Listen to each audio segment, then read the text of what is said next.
بسم اللہ الرحمن الرحیم۔ السلام علیکم۔ آخر وہ سب بیت اللہ میں جمع ہوئے۔ ان لوگوں میں ابو امیہ بن مغیرہ تھا، اس کا نام حذیفہ تھا۔ قریش کے پورے قبیلے میں یہ سب سے زیادہ عمر والا تھا۔ یہ ام المومنین سیدہ ام سلمہ رضی اللہ عنہ کا باپ تھا۔ قریش کی انتہائی شریف لوگوں میں سے تھا۔ مسافروں کو سفر سامان اور کھانا وغیرہ دینے کے سلسلے میں بہت مشہور تھا۔ جب کبھی سفر کرتا تو اپنے ساتھیوں کے کھانے پینے کا سامان خود کرتا تھا۔ اس وقت اس شدید جھگڑے کو ختم کرنے کے لیے اس نے ایک حل پیش کیا۔ اس نے سب سے کہا، اے قریش کے لوگوں، اپنا جھگڑا ختم کرنے کے لیے تم یوں کرو کہ حرم کے صفا نامی دروازے سے جو شخص سب سے پہلے داخل ہو، اس سے فیصلہ کرا لو۔ وہ تمہارے درمیان جو فیصلہ کرے وہ سب اس کو مان لیں۔ یہ تجویز سب نے مان لی۔ آج اس دروازے کو باب السلام کہا جاتا ہے۔ یہ دروازہ رکن یمانی اور رکن اسود کے درمیانی حصے کے سامنے ہے۔ اللہ کی قدرت کے اس دروازے سے سب سے پہلے حضور نبی کریم صلی اللہ علیہ وآلہ وسلم تشریف لائے۔ قریش نے جیسے ہی آپ کو دیکھا پکار اٹھے، یہ تو امین ہیں، یہ تو محمد ہیں، ہم ان پر راضی ہیں۔ اور ان کے ایسا کہنے کی وجہ یہ تھی کہ قریش آپس کے جھگڑے کے فیصلے آپ ہی سے کرایا کرتے تھے۔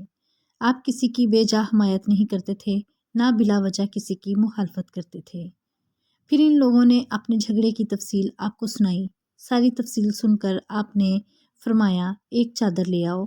وہ لوگ چادر لے آئے۔ آپ نے اس چادر کو بچھایا اور اپنے دستہ مبارک سے حجر اسود کو اٹھا کر اس چادر پر رکھ دیا۔ اس کے بعد آپ نے ارشاد فرمایا، ہر قبیلے کے لوگ اس چادر کا ایک ایک کنارہ پکڑ لیں، پھر سب مل کر اس کو اٹھائیں۔ انہوں نے ایسا ہی کیا۔ چادر کو اٹھائے ہوئے وہ اس مقام تک آ گئے جہاں حجر اسود کو رکھنا تھا۔ اس کے بعد نبی اکرم نے حجر اسود کو اٹھا کر اس کی جگہ رکھنا چاہا، لیکن عین اسی وقت ایک نجدی شخص آگے بڑھا اور تیز آواز میں بولا، بڑے تعجب کی بات ہے کہ آپ لوگوں نے ایک ہی کم عمر نوجوان کو اپنا رہنما بنا لیا ہے، اس کی عزت افزائی میں لگ گئے ہو۔ یاد رکھو، یہ شخص سب کو گروہوں میں تقسیم کر دے گا، تم لوگوں کو پارا کر دے گا۔ قریب تھا کہ لوگوں میں اس کی باتوں سے ایک بار پھر جھگڑا ہو جائے، لیکن پھر خود ہی انہوں نے محسوس کر لیا کہ حضور اکرم صلی اللہ علیہ وآلہ وسلم نے جو فیصلہ کیا ہے وہ لڑانے والا نہیں، لڑائی ختم کرنے والا ہے۔ چنانچہ حجر اسود کو نبی کریم صلی اللہ علیہ وآلہ وسلم نے اپنے مبارک ہاتھوں سے اس کی جگہ پر رکھ دیا۔ مورخوں نے لکھا ہے، یہ نجدی شخص دراصل ابلیس تھا جو اس وقت موقع پر انسانی شکل میں آیا تھا۔ جب کعبے کی تعمیر مکمل ہو گئی تو قریش نے اپنے بتوں کو پھر سے اس میں سجا دیا۔ کعبے کی یہ تعمیر جو قریش نے کی تھی چوتھی تعمیر تھی۔ سب سے پہلے کعبے کو فرشتوں نے بنایا تھا۔ بعض صحابہ نے فرمایا ہے کہ زمین و آسمان کو پیدا کرنے سے پہلے اللہ تعالیٰ کا عرش پانی کے اوپر تھا۔ جب عرش کو پانی پر ہونے کی وجہ سے حرکت ہوئی تو اس پر یہ کلمہ لکھا گیا، لا الہ الا اللہ محمد رسول اللہ۔ اللہ تعالیٰ کے سوا کوئی معبود نہیں، محمد اللہ تعالیٰ کے رسول ہیں۔ اس کلمے کے لکھے جانے کے بعد عرش ساکن ہو گیا۔ پھر جب اللہ تعالیٰ نے آسمانوں اور زمین کو پیدا کرنے کا ارادہ فرمایا تو اس نے پانی پر ہوا کو بھیجا۔ اس سے پانی میں موجیں اٹھنے لگیں اور بخارات اٹھنے لگے۔ اللہ تعالیٰ نے ان بخارات یعنی بھاپ سے آسمان کو پیدا فرمایا۔ پھر اللہ تعالیٰ نے کعبہ کی جگہ سے پانی کو ہٹا دیا، جگہ خشک ہو گئی۔ چنانچہ یہی بیت اللہ کی جگہ ساری زمین کی اصل ہے اور اس کا مرکز ہے۔ یہی خشکی بڑھتے بڑھتے 7 بر اعظم بن گئے۔ جب زمین ظاہر ہوگی تو اس پر پہاڑ قائم کیے گئے۔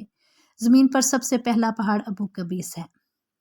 پھر اللہ تعالیٰ نے فرشتوں کو حکم فرمایا، زمین پر میرے نام کا ایک گھر بناؤ تاکہ آدم کی اولاد اس گھر کے ذریعے میری پناہ مانگے۔ انسان اس گھر کا طواف کرے جس طرح تم نے میرے عرش کے گرد طواف کیا ہے تاکہ میں ان سے راضی ہو جاؤں۔ فرشتوں نے حکم کی تعمیل کی۔ پھر آدم علیہ السلام نے خانہ کعبہ کی تعمیر شروع کی۔ اس کے بعد حضرت ابراہیم علیہ السلام نے خانہ کعبہ کی تعمیر کی۔ اس طرح قریش کے ہاتھوں یہ تعمیر چوتھی بار ہوئی تھی۔ حضور اکرم صلی اللہ علیہ وآلہ وسلم کی عمر مبارک 40 سال کے قریب ہوئی تو وحی کے آثار شروع ہو گئے۔ اس سلسلے میں سب سے پہلے آپ کو سچے خواب دکھائی دینے لگے۔ آپ جو خواب دیکھتے وہ حقیقت بن کر سامنے آ جاتا۔ اللہ تعالیٰ نے سچے خوابوں کا سلسلہ اس لیے شروع کیا کہ اچانک فرشتے کی آمد سے کہیں آپ خوفزدہ نہ ہو جائیں۔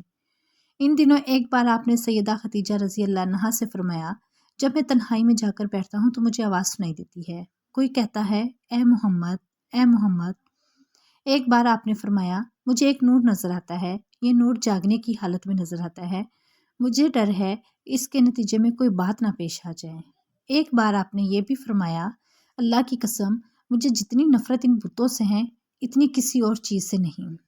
وہی کے لیے آپ کو ذہنی طور پر تیار کرنے کے لیے اللہ تعالیٰ نے فرشتے اسرافیل کو آپ کا ہمدم بنا دیا تھا۔ آپ ان کی موجودگی کو محسوس تو کرتے تھے مگر انہیں دیکھ نہیں سکتے تھے۔ اس طرح آپ کو نبوت کی خوشخبریاں دی جاتی رہیں، آپ کو وحی کے لیے تیار کیا جاتا رہا۔ اللہ تعالیٰ نے آپ کے دل میں تنہائی کا شوق پیدا فرما دیا تھا، چنانچہ آپ کو تنہائی عزیز ہو گئی۔ آپ غار ہرا میں چلے جاتے اور وہاں وقت گزارتے۔ اس پہاڑ سے آپ کو ایک بار آواز بھی سنائی دی تھی، میری طرف تشریف لائیے اے اللہ کے رسول۔ اس غار میں آپ مسلسل کئی راتیں گزارتے، اللہ کی عبادت کرتے۔ کبھی آپ 3 راتوں تک وہاں ٹھہرے رہتے، کبھی 7 راتوں تک، کبھی پورا مہینہ وہاں گزار دیتے۔ آپ جو کھانا ساتھ لے جاتے تھے جب ختم ہو جاتا تو گھر تشریف لے جاتے۔ یہ کھانا عام طور پر زیتون کا تیل اور خشک روٹی ہوتا تھا، کبھی کھانے میں گوشت بھی ہوتا تھا۔ غار ہرا میں قیام کے دوران کچھ لوگ وہاں سے گزرتے اور ان میں کچھ مسکین لوگ ہوتے تو آپ انہیں کھانا کھلاتے۔ غار ہرا میں آپ عبادت اس طرح کرتے تھے، روایات میں اس کی وضاحت نہیں ملتی۔ علماء کرام نے اپنا اپنا خیال ضرور ظاہر کیا ہے۔ ان میں سے ایک خیال یہ ہے کہ آپ کائنات کی حقیقت پر غور و فکر کرتے تھے اور یہ غور و فکر لوگوں سے الگ رہ کر ہی ہو سکتا تھا۔ پھر آخرکار وہ رات آ گئی جب اللہ تعالیٰ نے آپ کو نبوت اور رسالت عطا فرما دی۔ آپ کی نبوت کے ذریعے اپنے بندوں پر عظیم احسان فرمایا۔ وہ ربیع الاول کا مہینہ تھا اور تاریخ 17 تھی۔ بعض علماء نے یہ لکھا ہے کہ وہ رمضان کا مہینہ تھا کیونکہ قرآن رمضان میں نازل ہونا شروع ہوا تھا۔ 8ویں اور تیسری تاریخ بھی روایات میں آئی ہے اور یہ پہلا موقع تھا جب جبرائیل علیہ السلام وحی لے کر آپ کی خدمت میں حاضر ہوئے۔ اس سے پہلے وہ آپ کے پاس نہیں آئے تھے۔ جس صبح جبرائیل علیہ السلام وحی لے کر آئے وہ پیر کی صبح تھی اور پیر کی صبح ہی آپ اس دنیا میں تشریف لائے تھے۔ آپ فرمایا کرتے تھے، پیر کے دن کا روزہ رکھو کیونکہ میں پیر کے دن پیدا ہوا، پیر کے دن ہی مجھے نبوت ملی۔ بہرحال اس بارے میں روایات مختلف ہیں۔ یہ بات طے ہے کہ اس وقت آپ کی عمر مبارک کا 40واں سال تھا۔ آپ اس وقت نیند میں تھے کہ جبرائیل علیہ السلام تشریف لائے۔ ان کے ہاتھ میں ایک ریشمی کپڑا تھا اور اس کپڑے میں ایک کتاب تھی۔ سیرت النبی ابھی جاری ہے، نیکسٹ پارٹ لے کر کل حاضر ہوں گی۔